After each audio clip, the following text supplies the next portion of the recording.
I have a great time with my life, and I want to share it. I love living. I think that's infectious. It's something that you can't fake. Greatness is not this wonderful, esoteric, elusive, God-like feature that only the special among us will ever taste. You know, it's something that truly exists in all of us. It's very simple. This is what I believe, and I'm willing to die for it. Yeah. Period. It's that simple. I know who I am, and I know what I believe. I know who I am, I know what I believe. That's all I need to know. And that's all I need to know. So from there, you do what you need to do. Yeah. You know, and I think what happens is we make the situation more complex than it has to be. Because we're looking for complexity. There's got to be something complex to understand. It can't be that easy. No. We didn't grow up with the sense that where we were was where we were going to be. You know, we grew up with the sense that where we were almost didn't matter because we were becoming right. something greater.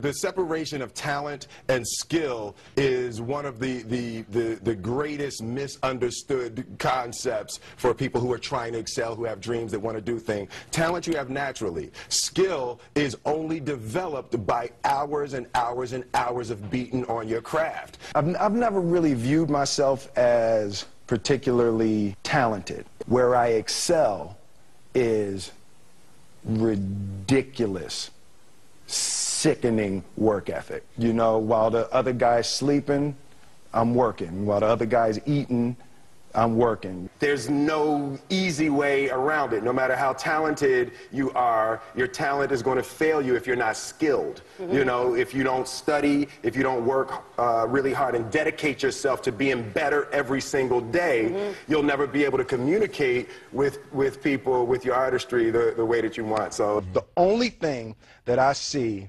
that is distinctly different about me is I'm not afraid to die on a treadmill. You might have more talent than me, you might be smarter than me, but if we get on the treadmill together, right, there's two things. You're getting off first, or I'm going to die. It's really that simple. One summer, his dad tore down a brick wall on the front of his business and told 12-year-old Will and his 9-year-old brother to rebuild it, a job they said was impossible. It took them 1.5 years, but they did it. And he said, now don't you ever tell me it's something that you can't do. You don't try to build a wall. You don't set out to build a wall. You don't say, I'm going to build the biggest, baddest, greatest wall that's ever been built. You don't start there. You say, I'm going to lay this brick as perfectly as a brick can be laid. Yeah. And you do that every single day. And soon you have a wall. And soon you have a wall. You know, it's an idea that my grandmother always had, that you know, if you're going to be here, then there's a necessity to make a difference. She always instilled the responsibility, the spiritual responsibility that you have to make every group you come in contact with better. I want to do good. Yeah. I want the world to be better because I was here. I want my life, I want my work, my family, I want it to mean something. And it's like, it has, if you are not making someone else's life better, then you're wasting your time. You know, like your life will become better by making other lives better. I want to represent an idea. I want to represent possibilities. I want to represent the idea that you really can make what you want. One of my favorite books is The Alchemist, Paulo Coelho. And that's just, I just believe that. I believe that I can create whatever I want to create.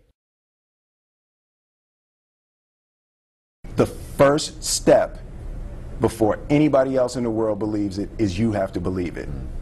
There's no reason to have a plan B because it distracts from plan A. I think that there's a certain delusional quality that all successful people have to have. You have to believe that something different than what has happened for the last 50 million years of history. You have to believe that something different can happen. Confucius said, he who says he can and he who says he can't are both usually right. Being realistic is the most commonly traveled road to mediocrity. Why would you be realistic? What's the point of being realistic? Just put up a barrier. Yeah, I'm going to do it. It's done. It's already done. The second I decide it's done, it's already done. It's right. Now we just got to wait for y'all to see. It's unrealistic to walk in a room and flip a switch and lights come on. That's unrealistic. Fortunately, Edison didn't think so. It's unrealistic to think you're going to bend a piece of metal and fly people over an ocean in that metal. That's unrealistic. But fortunately, the Wright brothers and others didn't believe that. And it just seems like such a ridiculous idea to me to embrace the idea that it's not going to happen and that's not real for that to happen. As soon as you say it, now you just made that real. Our thoughts, our feelings, our dreams, our ideas are physical in the universe. That if we dream something, if we picture something, if we commit ourselves to it, that is a physical thrust towards realization that we can put into the universe. That the universe is not a thing that's going to push us around. That the world and people and situations are not something that are going to push us around. That we are going to bend the universe and command and demand that the universe become what we want it to be. I study the patterns of the universe. There's a redemptive power that making a choice has, you know, rather than feeling like you're at effect to all the things that are happening. Make a choice, right? You just decide what it's going to be, who you're going to be, how you're going to do it. Just decide. And then from that point, the universe is going to get out your way. It's like it's water. It wants to move and go around stuff, you know. You know, there's a flow of the universe that I've grown to know just how to go with it. I realize that to have the level of success that I want to have, it's difficult to spread it out and do multiple things. It takes such a desperate, obsessive focus. You really got to focus with all of your fiber and all of your heart and all of your creativity. I'm motivated by fear. Fear. You know? Fear of what? Fear of fear. I hate being scared to do something. And I think what developed in my early days was the attitude that I started attacking things that I was scared of. It was Franklin Roosevelt said the only fear you have to fear is fear itself. Absolutely. Remember that? Absolutely. Yeah. You can't be scared to die for the truth. The truth is the only thing that's ever going to be constant. Don't ever let somebody tell you you can't do something. Not even me. All right? You got a dream, you got to protect it.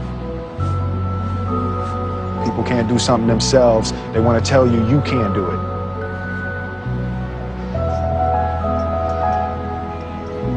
You want something, go get it. Period.